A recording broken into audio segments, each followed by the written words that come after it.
Fury fährt. Ja.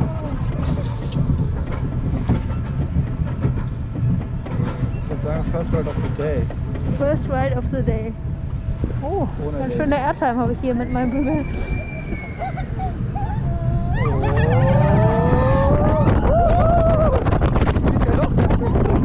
Ja.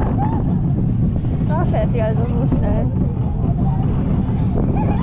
Hey!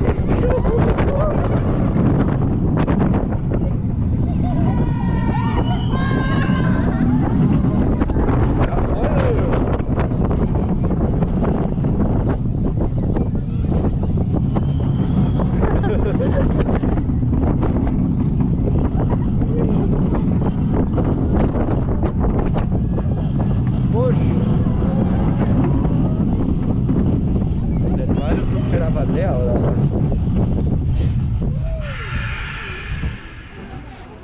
Also das war 100%. Da müssen erst noch die Sandsäcke raus. Na toll. Ich glaube, da mache ich das mal aus hier. Da will ich wohl jetzt auch mein Video beenden.